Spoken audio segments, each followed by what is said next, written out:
Un cordial saludo a todos los oyentes de Radio María. Un día más, con la gracia del Señor, proseguimos este programa de comentario del Catecismo de la Iglesia Católica. Y tal y como hicimos ayer, pues estamos dedicando estos 2 días a una forma especial. Estamos utilizando nuestro programa para hacer una presentación de un tema de actualidad que nos dé pie también para dar razón de nuestra fe y para profundizar en nuestra fe en Jesucristo, en lo que se llama la Cristología. El motivo es que la Congregación para la Doctrina de la Fe publicaba recientemente, esta misma semana, una notificación sobre las obras de un teólogo concreto, de John Sobrino, un teólogo español que está nacionalizado en El Salvador, en América, llamando la atención sobre las incorrecciones que existen en algunas obras suyas en torno a la fe en Jesucristo. La Iglesia tiene también ese mandato de cuidar la fe, de cuidar el depósito de la fe y de, lógicamente, ver si se siente representada en un teólogo para encomendarle la enseñanza de la fe. Aquí no se está poniendo en duda el derecho que tenga una persona como ciudadano de publicar un libro y de decir en ese libro lo que entienda que tiene que decir. No se pone en duda un derecho constitucional de que alguien tenga un libre pensamiento y lo publique. Lo que se cuestiona es que esa persona, cuando lo haga, afirme que está enseñando la fe de la Iglesia Católica, que lo esté haciendo en nombre de la Iglesia Católica. Los obispos dan lo que se llama una missio canónica, es decir, un envío en nombre de la Iglesia. Le envían a un teólogo para que en su nombre enseñe las facultades de teología de la fe católica. Por lo tanto, cuando ven que ese obispo, que ese teólogo no lo está haciendo conforme en fidelidad al depósito de la fe, le retiran esa missio canónica, ese envío. No se pone, por lo tanto, en duda el derecho de que alguien tenga su libre opinión, sino lo que se cuestiona es que esa persona enseñe tal cosa en nombre, con la autoridad de la Iglesia, representando a la Iglesia. Lógicamente, para tener ese grado de representatividad hay que estar en comunión de fe. Bueno, pues ayer tuvimos un programa que hoy continuamos con la presencia que hoy también vamos a agradecer, y continúan con nosotros 2 obispos más. Monseñor Demetrio, obispo de Tarazona. Buenos días. Buenos días. Buenos días, Demetrio. Y Monseñor Jesús Sanz, obispo de Huesca y obispo de Jaca. Buenos días, Jesús. Buenos días, don José Ignacio. Bueno, pues para continuar con el tema de ayer, porque ayer también tuvimos la experiencia de que el tiempo corre y luego al final quedan muchas cosas por decir, voy a introducirlo leyendo un breve artículo que el aquí presente, Monseñor Demetrio, con el nombre de Denominación de Origen, publicó recientemente, creo que en el Heraldo de Aragón, ¿es así? Todavía no lo han publicado. Todavía no lo publicarán hoy. No, aquí la primicia siempre la tiene Radio María, o sea que vamos a leerlo. Dice así: Denominación de Origen, a propósito de la notificación sobre el jesuita John Sobrino. La denominación de origen es garantía de calidad. Si nos dan un vino de marca falsificado, el cliente puede reclamar por el fraude de que ha sido objeto. La marca registrada es una garantía para el consumidor, sobre todo si se trata de artículos de alimentación. Nadie se molesta porque las autoridades sean en esto rigurosas. Salimos ganando todos, sobre todo porque nada más agradable que vivir en la verdad, saber lo que uno come, conocer en qué se gasta el dinero. La Congregación para la Doctrina de la Fe, que ayuda al Papa Benedicto XVI en el servicio a la fe de la Iglesia Católica, acaba de publicar una notificación sobre las obras del padre John Sobrino, que llevan fecha del 26 de noviembre del 2006, fiesta de Cristo Rey del Universo. El objetivo de esta notificación es aclarar algunos puntos en que las enseñanzas de John Sobrino sobre Jesucristo oscurecen o niegan la verdadera fe de la Iglesia Católica. La verdad sobre Jesucristo no la marca la Bolsa de Nueva York ni la de Japón. La verdad sobre Jesucristo ha sido confiada por el mismo Cristo a su Iglesia, dotándola de los medios apropiados para que pueda cumplir esta misión encomendada. Uno de los medios más importantes es el magisterio del Papa y el de los obispos, que en obediencia a la palabra de Dios, transmitida en la tradición viva de la Iglesia, proponen con la autoridad recibida del Señor la verdad que ha de ser creída con actitud de fe. Se trata además de una verdad salvadora. No es lo mismo creer esto o lo otro, pues el acto de fe hace del creyente un hombre libre con la libertad de Cristo, salvándole del error y del pecado.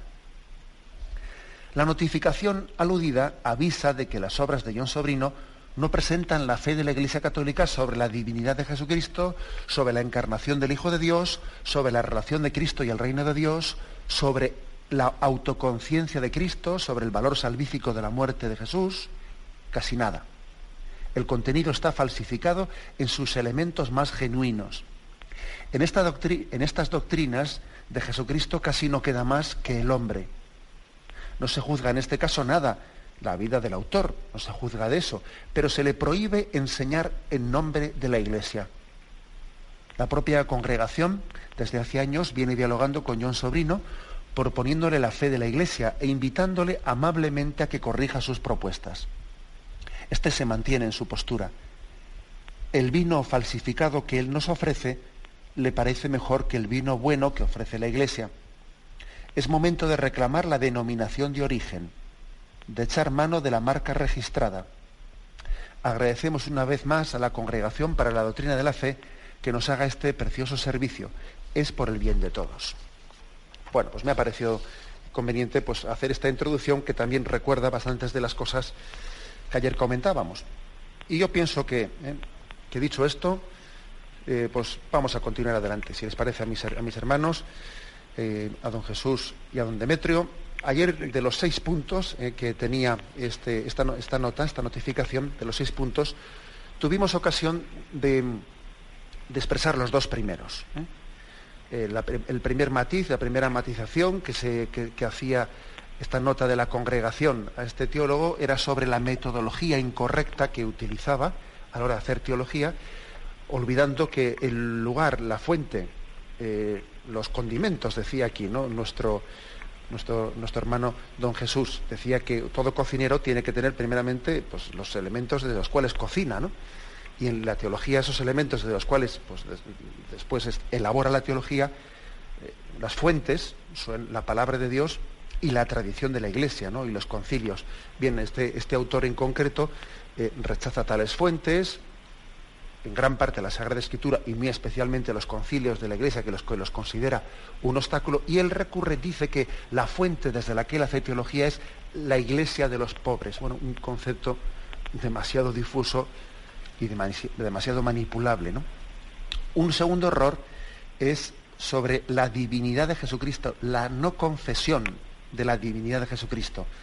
Este autor no utiliza la expresión Jesús es Dios, sino dice Jesús es de Dios. Bien. El tercer punto en el cual hoy nos centramos y tomamos ya el hilo de lo que ayer, pues, por falta de tiempo, tuvimos que dejar a medias. El tercer punto en el que la congregación llama la atención sobre los errores señalados en algunos libros determinados, especialmente 3 libros de este autor, aunque también recuerda que estos errores están luego repartidos en otras obras, ¿no? El tercer punto es los errores sobre la encarnación del Hijo de Dios. El autor distingue entre el Hijo y Jesús, hace una distinción entre ambos. Llega a decir, literalmente, que el Hijo asume toda la realidad de Jesús, sugiriendo la presencia de 2 sujetos en Cristo. De esta forma no se afirma claramente que Jesús es el Hijo y que el Hijo es Jesús. Este autor, John Sobrino, refleja así la llamada teología del homo assumptus, el hombre asumido. Ahora intentaremos explicar estos conceptos, ¿no? Incompatible con la unidad de la persona de Cristo en las 2 naturalezas, tal como la profesa la fe de la Iglesia Católica. Bueno, aquí hay un tema de teología que sería bueno que nos explicásemos, que hiciésemos una explicación. También hay un tema que sería bueno, que igual le vamos a pedir a Monseñor Demetrio, especialmente aquí especialista en cristología, que nos aclare estos conceptos, que es esto de la comunicación de idiomas, a la cual también hace referencia en este punto la Congregación de la Fe, vamos a comenzar poniendo el balón en el tejado de Monseñor Demetrio, si le parece, como buen cristólogo. Vamos a ver. Habría dos maneras de explicar este misterio de la encarnación. Una, que se ha intentado a lo largo de la historia, la de ver un hombre que es hecho Dios.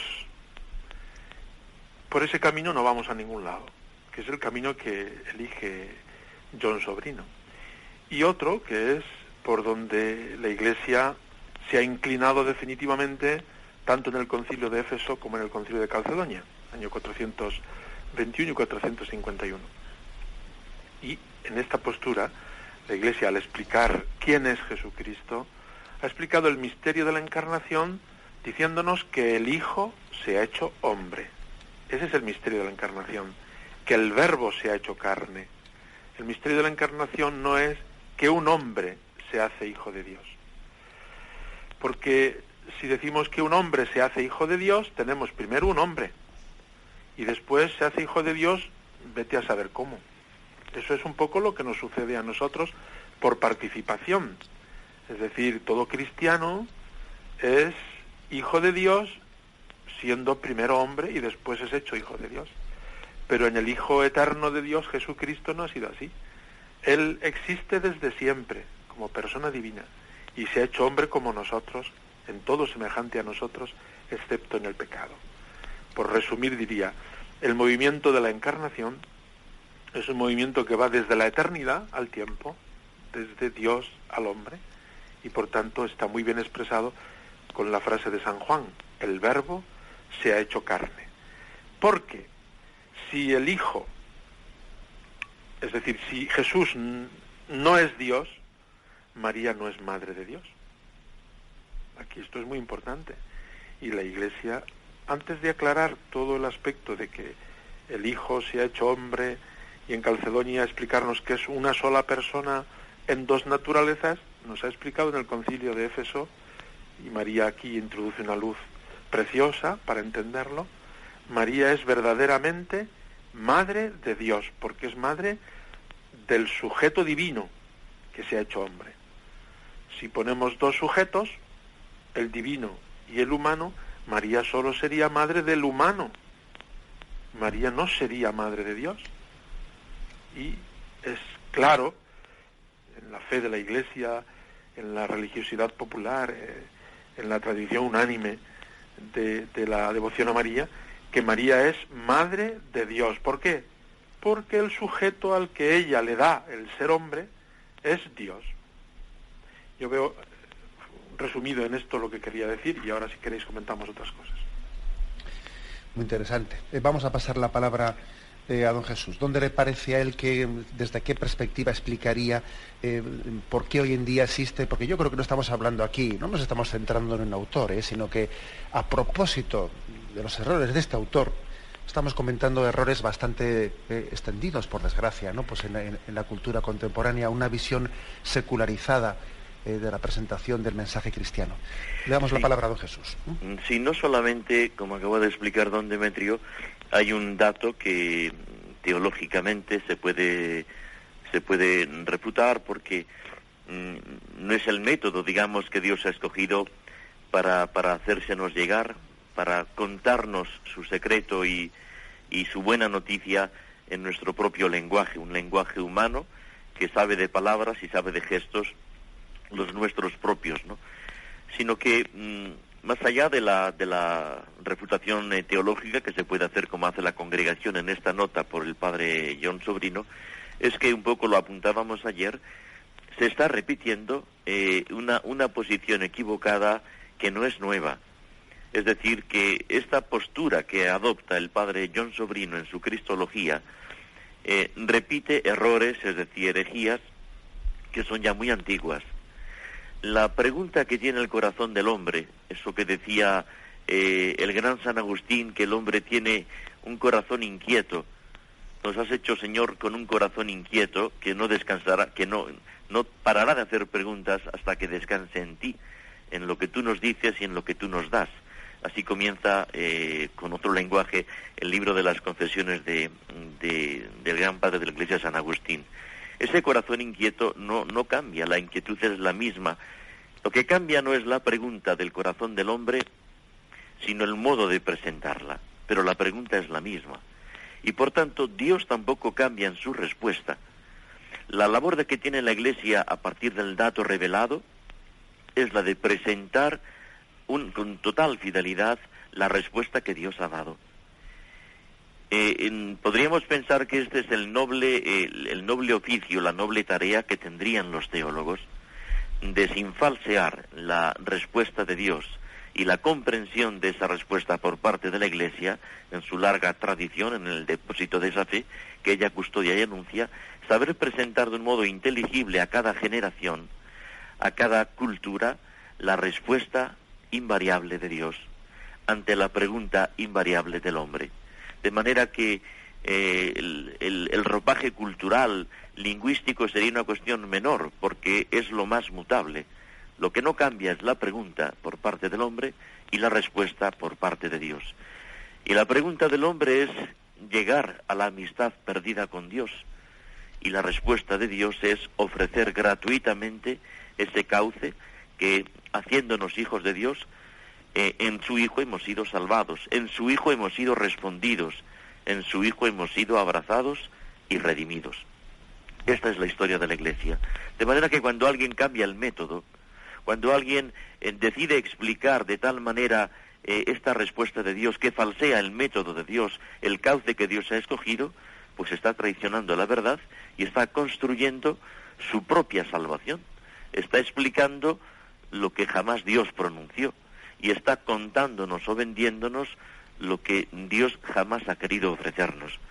De manera que yo lo que veo es que en estas posiciones equivocadas y por tanto heréticas no es tanto una novedad que al hilo de una urgencia, pues en este caso, y aparecerá después, de un contexto sociopolítico, de una realidad humana, con la mejor buena voluntad, un teólogo trata de acercar la luz y la esperanza, sino que está repitiendo errores que ya están caducados en el tiempo. Por cierto, antes de pasar al siguiente punto, a propósito de lo que está diciendo don Jesús, me permite un comentario que creo que es interesante, porque él nos está recordando que estos son errores antiguos y a veces se pretende también pues justificar ciertos errores por el hecho de que parten desde una idiosincrasia y desde una circunstancia concreta en la que unos teólogos se han encarnado y entonces están en ese lugar concreto, como se están comprometiendo con la situación en concreto pues, de Hispanoamérica, y entonces desde esa teología comprometida, partiendo de las aspiraciones concretas de ese lugar en el que se han encarnado, surgen de allí ese tipo de opciones, ¿no? Y me parece muy interesante lo que ha dicho don Jesús de que no hay tal cosa, que esos errores, o sea, esas posiciones no parten tanto desde esas demandas concretas de ese pueblo de Dios al que se está atendiendo, sino que en el fondo son herejías traídas desde otros tiempos, incluso exportadas de Europa, ¿eh? Había que decir así claramente, que ese tipo de posiciones secularizadas poco tienen que ver con la fe sencilla del pueblo de Dios de Hispanoamérica, sino que más bien me parece que son exportadas desde unas concepciones secularizadas, desde nuestras posturas, digamos, de hijas de la Ilustración, aquí en nuestra Europa. Creo que también esto es bueno señalarlo, que aquí no hay nada de original y no hay nada de conectar con una sensibilidad concreta de un pueblo sencillo, pobre y fiel al que se le está sirviendo, sino que se está proyectando sobre ellos errores ya viejos y además exportados de Europa, que creo que esto es bueno recordarlo.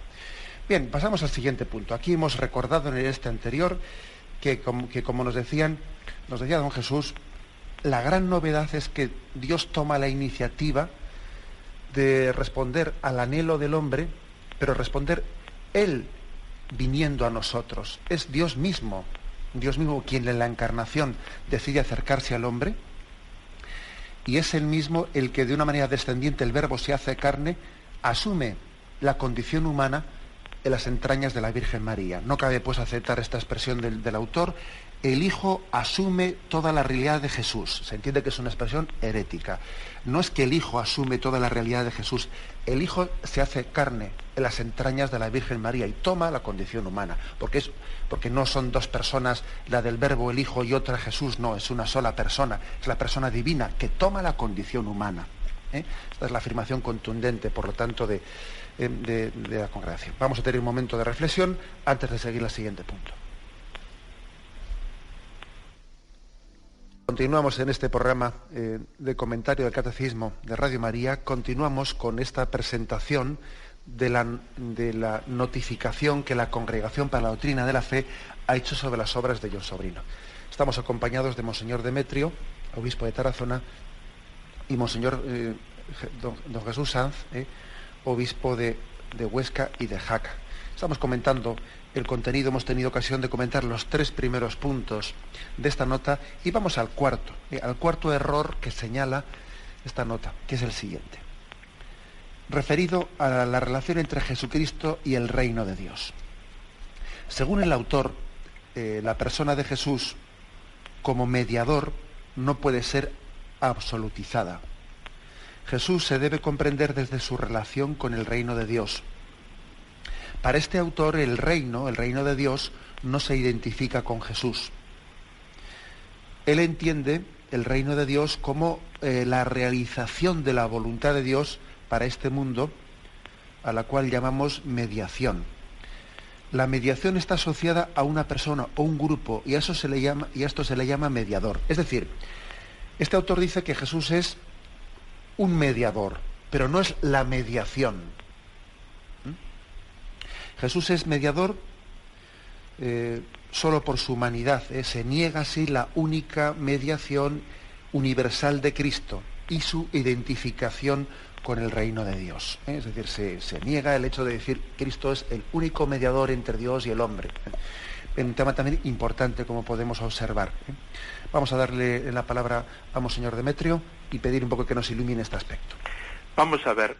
Está todo unido, lo anterior con lo presente y con lo que sigue.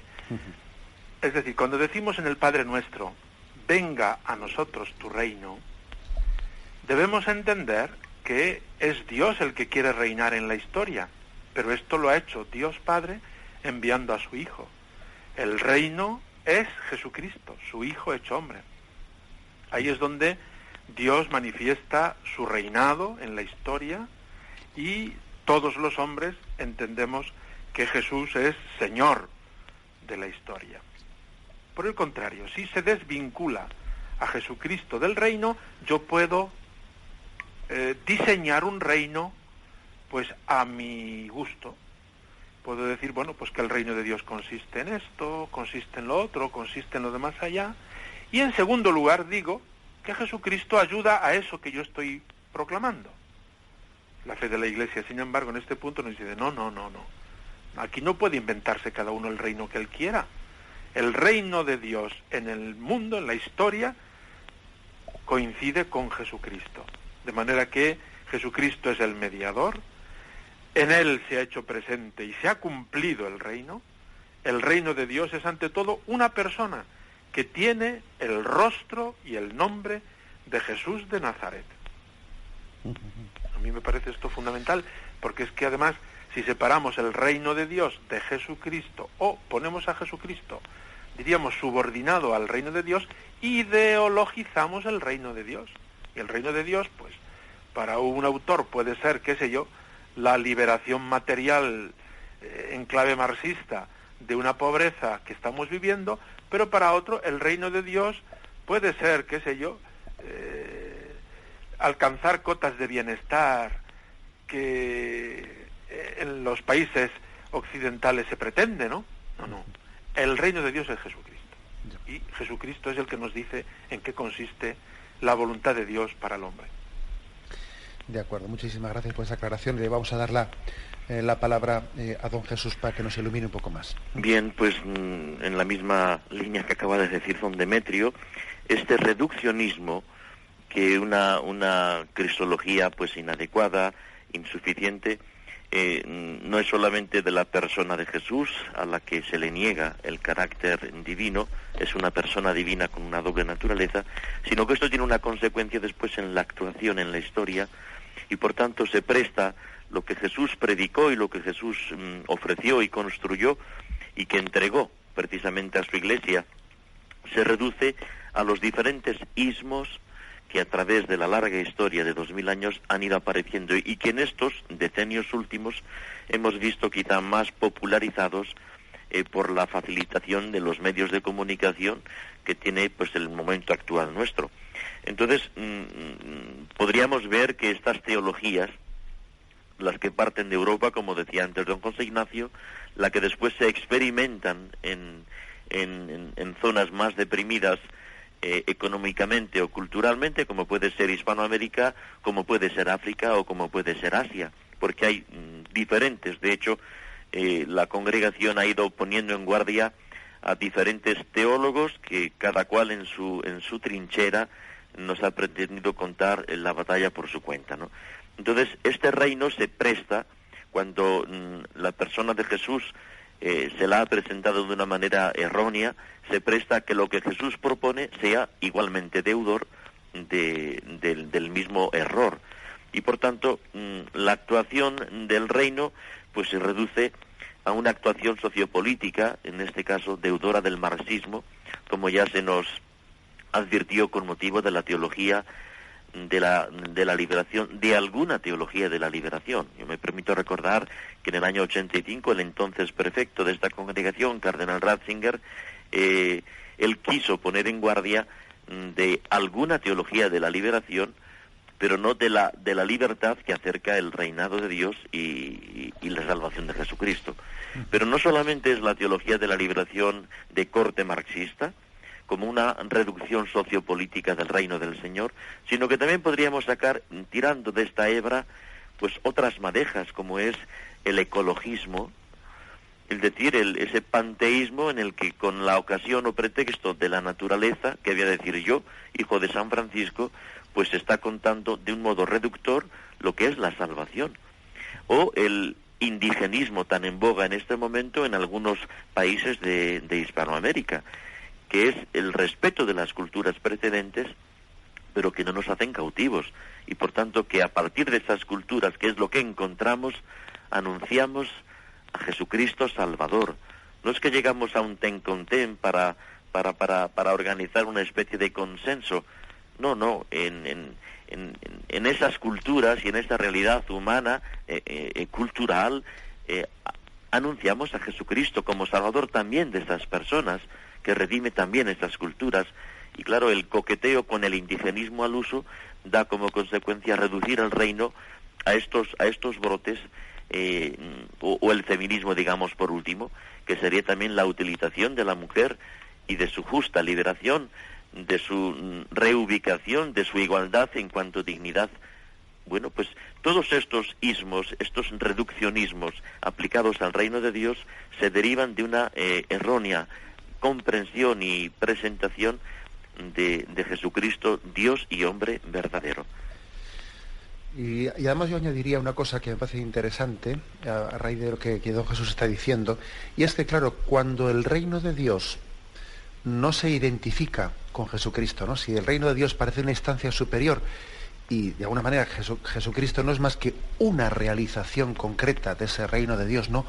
Un mediador concreto dentro de ese reino de Dios, claro, de aquí yo entiendo que este es el germen de otro error que también está bastante extendido, que es el del llamado pluralismo religioso, ¿no? Claro, o sea, es decir, Jesucristo, por lo tanto, es un mediador entre el hombre, entre Dios y el hombre, y Mahoma puede ser otro mediador entre Dios y el hombre, ¿no? Claro, al final de esta no identificación entre Jesucristo y el reino de Dios, o sea, se puede perfectamente, ¿no?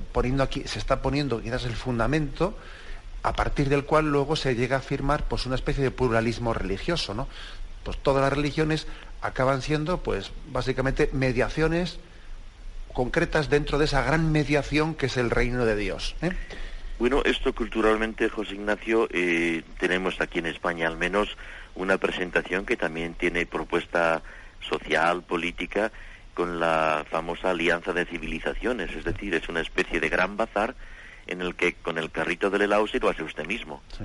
Claro, entonces esta alianza de civilizaciones no distingue, sino que, como estabas apuntando tú, pone a Jesús como un buen agente, en el mejor de los casos, una buena persona, un buen agente cualquiera, pero que no es el único. Y por tanto, ojito a los cristianos, ojito a los católicos y ojito a la Iglesia, porque aquí esto es la nueva edición de la Arca de Noé, sí, en esta alianza de civilizaciones donde ya no se distingue nada, especialmente lo que Dios ha dicho, ha hecho y nos ha ofrecido en su Iglesia. Sí, que detrás, en el fondo de esa palabra pluralismo religioso, lo que se está escondiendo es relativismo religioso. Yo creo que es importante señalarlo. Bien, aquí yo creo que estamos diciendo dónde está un poco, ¿no? O sea, el cuarto punto de la nota se centra en el aspecto de la relación entre Jesucristo y el reino de Dios, pero que es verdad que de aquí se pueden derivar más errores, como ahora mismo estamos un poco señalando, porque los errores están todos, como decía don Demetrio al comienzo de la intervención, hombre, unos se concatenan, ¿no? Uno se deriva en el siguiente. Yo creo, don José Ignacio, sí, simplemente esto, el decir que cuando se da este reduccionismo en la presentación del reino de Dios, que Jesús anuncia como parte no solamente, o sea, Jesús no solamente es el mensajero, sino que Él es el mensaje. Claro. Mensaje y mensajero, porque el reino de Dios es Él, es su salvación. Esto no significa que cuando estamos señalando los reduccionismos relativistas del reino de Dios, la Iglesia pretenda estar por encima, o que Jesús estuvo por encima de lo que es la dignidad de la mujer, la belleza de la creación, la libertad y la justicia de los pueblos. No, simplemente que es que no podemos hacer coartada o pretexto de estas banderas para falsear el reino de Dios. Pero claro que los pobres, la mujer, la creación, las culturas precedentes, claro que nos interesan y los respetamos, y a ellas responde justamente la salvación y el reinado de Dios. Vamos a avanzar, porque el reloj también corre. Vamos a introducirnos en el quinto punto. El quinto punto de esta nota, donde se señala otro error. El error sobre la autoconciencia que Jesucristo tenía, la conciencia que tenía de ser Él el Hijo de Dios. Y un sobrino presenta a Jesucristo, siguiendo nuestros otros autores también, como Leonardo Boff, de la Teología de la Liberación, le presenta como Jesús es un extraordinario creyente, tuvo fe. Él tuvo fe como nosotros, ¿no? A partir de esta afirmación se excluye la conciencia filial y mesiánica de Jesús, que es consecuencia directa, pues, de esa ontología del Dios hecho hombre. Claro, la nota de la congregación le reprocha que atribuir fe a Jesucristo es incompatible con la afirmación de la Iglesia sobre el conocimiento íntimo e inmediato que el Hijo de Dios tuvo de Dios Padre. Vamos a ver, le vamos a pedir a don Demetrio que nos ilumine así lo más pedagógicamente posible este aspecto. Además, sé que también don Demetrio estos días ha escrito un artículo hermoso en el que él titula Jesús sabía que era Dios. A propósito de este error, le agradeceríamos que nos explique esto. Vuelvo a repetir lo anterior para comenzar, es decir, todo se reduce, diríamos, siempre al mismo punto. Dios nos ha dado en su Hijo todo lo que tenía que darnos, y este Hijo nos lo ha dicho con palabras humanas, con una vida humana, haciéndose plenamente hombre. Ahora bien, este personaje en la historia, que es Jesús de Nazaret, ha vivido sabiendo quién era Él, porque si a Jesús le preguntamos así en secreto, ¿y tú quién eres? Y Él no nos va a responder, yo no sé quién soy, pues estaría en peores circunstancias que cualquier persona, diríamos nosotros, ¿no? Es decir, Jesús, en esa existencia terrena, vive la certeza de quién es. Él es el Hijo eterno del Padre. Y Él conoce al Padre y nos habla continuamente del Padre. Es decir, Jesús es Dios y lo sabe, y lo vive, y lo goza, y lo disfruta. Y desde ahí, desde esa comunicación profunda con su Padre, nos habla de Dios como nadie nos ha hablado. Luego, entre Jesús, durante su estancia en la tierra, y el Padre que está en el cielo, hay una comunicación fluidísima. Llamar a esa comunicación fe, lo digo pues como es, desde la teología, podría decirse, pero a mí me parece insuficiente. Pues, es decir, Jesucristo no ha sido un creyente más, que ha vivido en la oscuridad de no saber quién es y que se le ha ido descubriendo poco a poco, o de no conocer el plan redentor, que es el punto siguiente, y un día de sopetón se enteró que tenía que morir en la cruz. No, Jesús, vemos en el Evangelio que vive con fluidez esta comunicación con el Padre, y es lo que ya el mismo Evangelio de San Juan llama Jesús ve al Padre, y es lo que la explicación teológica durante los 20 siglos de historia de la Iglesia pues llama la visión que Jesús tiene del Padre. Sé que en nuestro tiempo los teólogos son especialmente reacios a explicar esa fluidez de comunicación de Jesús con su Padre por este camino de la visión. Lo sé, y no es momento ahora de explicar lo que cada autor dice. Yo, en vez de irme a los autores, voy al magisterio de la Iglesia. Y en este punto, la nota de la Congregación para la Doctrina de la Fe cita la encíclica Mystici Corporis, donde habla de que Jesús, desde el comienzo de su existencia terrena, conoce al Padre y goza de esa relación fluida. Pero bueno, después Juan Pablo II, en Nuevo Milenio Ineunte, nos habla cómo Jesús tiene los ojos fijos en el Padre y ve con toda lucidez quién es el Padre y ve con toda hondura qué es el pecado. Al ver al Padre goza, al ver el pecado de los hombres sufre. Los sufrimientos en el corazón de Jesucristo vienen de ahí, de ese contraste profundo. Por eso decir que tenía fe como un creyente, como nosotros, que vamos pues de nublado en nublado y de luz en luz y de claroscuro en claroscuro, a mí me parece insuficiente. La nota, por tanto, lo que quiere hacernos ver es que Jesús sabía que era Dios. Luego los teólogos lo explican mejor o peor. Yo me quedo con la explicación que da el magisterio de la Iglesia, que da el catecismo de la Iglesia, donde nos habla de que ese conocimiento de Jesús en relación con el Padre es un conocimiento íntimo e inmediato, en donde Jesús ve al Padre.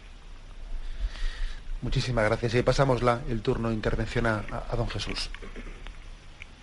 Esta experiencia, vivencia, podríamos decir mejor, que tiene Jesús del Padre, es la modalidad con la que Él nos ha revelado su buena noticia y con la que Él nos ha comunicado el reino, que Él comienza y la Iglesia continúa en la historia. Esta conciencia filial no es una especie de carrera o de oposición que Jesús gana o vence, no es una especie, permíteseme la metáfora, de operación triunfo, en la que Jesús logra, frente a otros candidatos o aspirantes, hacerse con el papel principal de esta obra salvífica, ¿no? Sino que Jesús es Dios hecho hombre, y que nos explica el misterio de Dios en palabras y gestos humanos, presentándosenos como hijo. Es decir, ¿por qué podemos decir lo que ninguna religión ha dicho respecto de Dios? ¿Porque somos más agudos o porque somos incluso más santos? No, podemos decir lo que afirmamos porque se nos ha contado, porque se nos ha revelado. Y esta revelación, esta narración de la que somos nosotros portavoces y portadores, podemos hacerla porque alguien nos lo ha contado en nuestro lenguaje y con nuestros gestos, alguien que no era de los nuestros, aunque se hizo uno de los nuestros, que es el Hijo de Dios. Por tanto, el Padre lo podemos denominar con este dulce nombre porque ha habido un Hijo que nos ha testimoniado, madrugando los días o trasnochando las tardes, porque es el mismo Hijo el que buscaba al Padre, el que después abrazaba a los hermanos, es el mismo. Por tanto, la filiación, la conciencia de ser el Hijo de Dios, de ser Dios, esta conciencia la vemos que traspasa en los relatos de los santos evangelios, no solamente en los coloquios íntimos que tiene Jesús con el Padre Dios, sino también en las consecuencias de misericordia, de verdad, de libertad, de salvación, de milagro que tiene con los hermanos. El Hijo de Dios es el hermano de los hombres, pero sin poder separar y sin tener que confundir este doble nivel que este Hijo de Dios que nos habla del Padre nos hace hermanos suyos para constituirnos en hijos de Dios.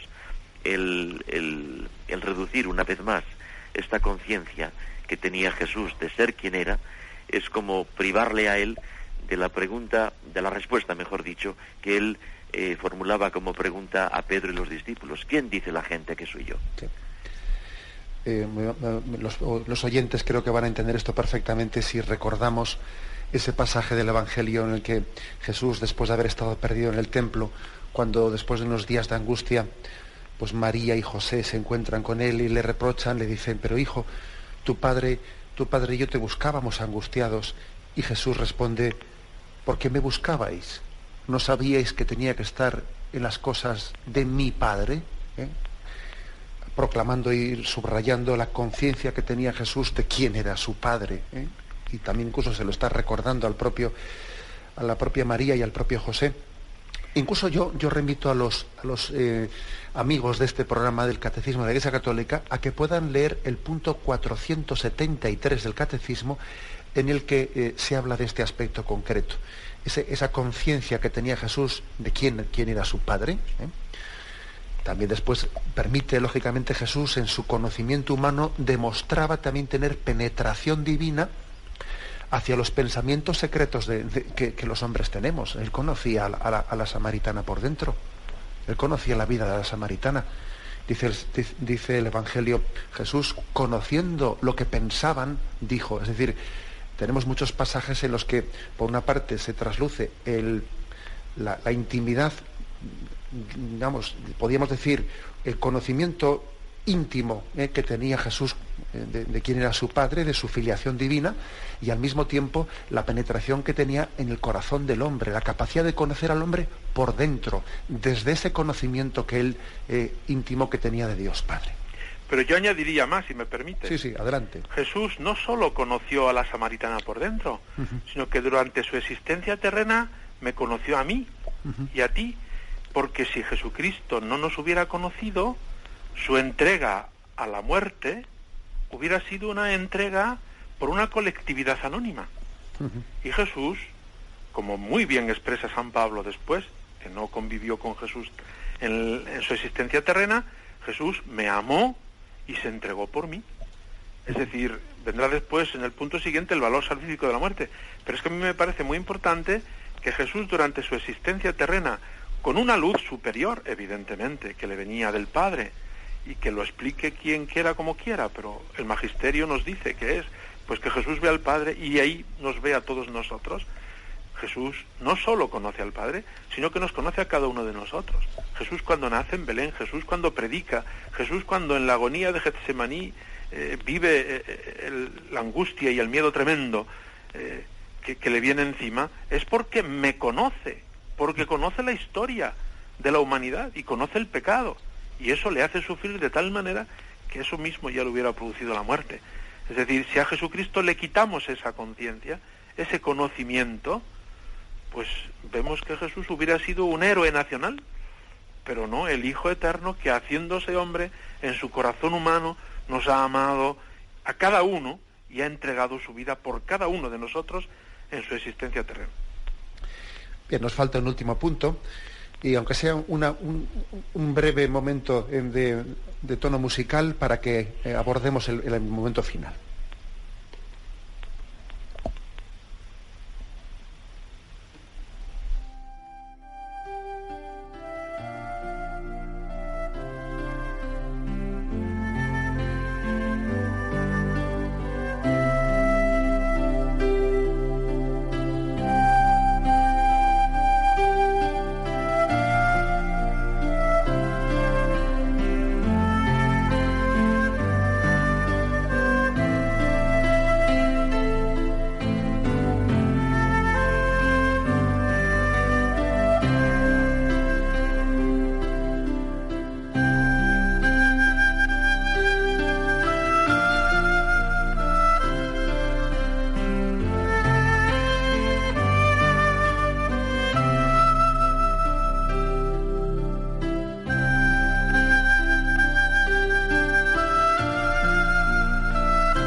Bien, pues en este programa especial que estamos haciendo sobre un comentario a la notificación de la Congregación de la Doctrina de la Fe sobre las obras de John Sobrino, tenemos aquí como compañeros en el programa a Monseñor Demetrio y a Monseñor Jesús Sanz, obispo de Huesca Jaca y obispo de Tarazona. En compañía de estos dos obispos estamos comentando estos puntos que la notificación ha referido a los errores contenidos en los libros de este autor. Nos falta un último punto, el sexto, para concluir nuestro programa que hemos hecho durante 2 días. El sexto punto es los errores que se recogen, que se señalan en estos libros sobre el valor salvífico de la muerte de Cristo. Según este autor, Jesús no atribuyó a su muerte un valor salvífico. La muerte de Jesús es presentada como un ejemplo que motiva a todos, en cuanto la afronta con confianza, como un acto de servicio. Pero la interpretación salvífica, según el autor, sería posterior, sería cosa de otros que le han dado esa intención, pero no procedería de Cristo. Así, de esta manera se silencian, pues lógicamente, muchos pasajes del Evangelio, ¿no? y de las cartas de San Pablo. La eficacia de la muerte de Cristo se reduce a un valor ejemplar, pero no es redentora, no es salvífica. Le vamos a pedir a don Demetrio que nos explique este aspecto. Pues poco más de lo que has dicho, para ser brevísimo, ¿no? Es decir, como si Jesucristo hubiera sido un héroe que ha entregado su vida, pero bueno, luego después San Pablo y la comunidad cristiana pues ha enaltecido este gesto generoso, ¿no? Y claro, no es así. Los mismos relatos evangélicos y todo el Nuevo Testamento nos dan a entender que Jesús mismo es el que da contenido y sentido a su muerte. Él sabe que muere por todos los hombres y como un sacrificio agradable al Padre que satisface por los pecados de toda la humanidad, ¿no? El Hijo del Hombre no ha venido a ser servido, sino a servir y a dar su vida en rescate por todos los hombres, por la multitud. Son palabras del propio Jesús. Es decir, que Él tiene conciencia de este valor redentor de su muerte. No es el inventor San Pablo, sino que es el propio Jesús el que ha dado sentido redentor a su muerte. Y lo ha dado, pues, en la línea que estabas diciendo. No es un ejemplo que llega a quienes lo conocen solamente, sino que es el mediador del que hemos hablado antes, que realiza la reconciliación de los hombres con Dios, apartados por el pecado, y lo hace mediante la cruz, mediante su muerte redentora. Nos rescata, paga por nosotros un precio. Es decir, es la causa no solo ejemplar, sino la causa eficiente, como la Iglesia nos anuncia. Pero vamos, no me entretengo más para dejaros que expliquéis otros aspectos. Pues está claro, la verdad es que la propia Eucaristía carecería de sentido cuando Jesús dice: este es mi cuerpo que se entrega por vosotros, esta es mi sangre que se derrama por el perdón de vuestros pecados. Sería vaciada de contenido si Jesús no fuese consciente del valor salvífico que tiene su muerte. Bien, le vamos a pedir a don Jesús pues que igual que él haga una valoración así un poco global, pues no digo ya de este sexto punto que estamos comentando, ¿no?, sino de la nota explicativa en su conjunto. ¿Por qué piensa él qué importancia tiene y por qué tiene esa importancia? Bueno, tiene importancia porque cualquier explicación equivocada de Jesucristo pues se está reclamando por parte de quien, por voluntad del Señor, custodia como un depósito esa fe que a través de los 20 siglos de andadura cristiana y eclesial ha venido celebrada, una fe que ha venido testimoniada hasta el martirio, que ha venido enseñada y propuesta a través de tantos ropajes culturales según íbamos encontrándonos con los pueblos o con cada generación. Y por tanto, si tú falseas el punto de partida, que es el punto de partida de la salvación que Dios ofrece en su Hijo, no solamente nos quedamos en una cuestión, digamos, puntual, marginal, sino que eso afecta a todo lo demás.